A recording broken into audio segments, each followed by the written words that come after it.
আমার পশ্চিমবঙ্গের মা বোনেরা তারা যখন খুশি বেরোবেন, যা পোশাক পরতে ইচ্ছে করে সেই পোশাক পরবেন, আর যখন যা খেতে ইচ্ছে করে সেই খাবার খাবেন।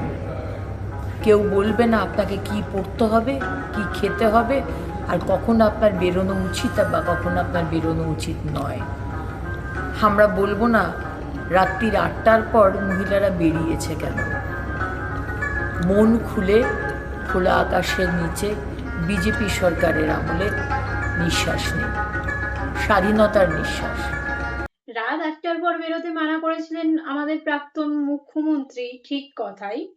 কিন্তু তখন রেপের হারটা এর থেকে তো অনেক কম ছিল। মাত্র ১ মাস হয়েছে, সেই জায়গায় দাঁড়িয়ে ৫ থেকে ৬টা রেপ হয়ে গেল। নাবালিগকে ধর্ষণ করা হচ্ছে, নাবালিকাকে।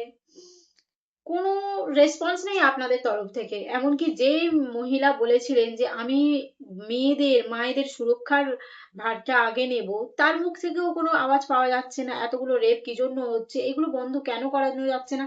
এর আগে তো এত রেপ ছিল না। একটা রেপ নিয়ে আপনারা এত তুমুল গন্ডগোল বাঁধিয়ে ভোটে জিতে যাওয়ার পরে এই যে এতগুলো এখন রেপ হচ্ছে, সেগুলো নিয়ে কেন কথা বলছেন না?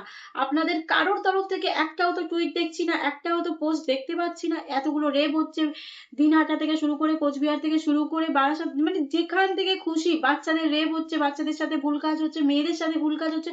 আর আপনারা বলছেন স্বাধীনভাবে চলার কথা। রাত ৮টার পর আপনারা বার হতে বারণ করছেন না। আপনারা বলছেন যেমন খুশি ড্রেস পরুক, যেমন খুশি খাক, যখন খুশি বেরোক, রাত ৮টার পর বার হওয়ায় কোনো বাধা নেই। আপনারা তো বলে খালাস হয়ে যাচ্ছেন, কিন্তু তারপরে যা হচ্ছে সাধারণ মেয়েদের সাথে, সাধারণ বাচ্চাগুলোর সাথে, সেগুলোর দায়টা কে নিচ্ছে? আপনারা একবারও সেই সব জিনিসগুলো নিয়ে মানে কথা বলারও তো প্রয়োজন মনে করছেন না। আপনারা বলছেন মেয়েরা সেই অনুযায়ী না এখনো চলা শুরু করেনি, যেমন খুশি ড্রেস পরা শুরু করেনি, নিজের ইচ্ছাধীন মতন চলা শুরু করেনি। তাতেই যদি এত রেপ হতে থাকে, যদি আপনাদের কথা শুনে নিজেদের মতন ইচ্ছে খুশি স্লিভলেস ড্রেস পরে রাত ১০টা ১১টা নাগাদ রাস্তায় ঘোরা শুরু করে দেয়, কোনো কাজ থেকে আসার কারো পথে যদি হিংস্র জানোয়ারগুলো ধেয়ে বসে থাকে কখন আসবে আর কখন মানে তাদের সাথে দুষ্কর্ম কামগুলো করা হবে, কি হবে?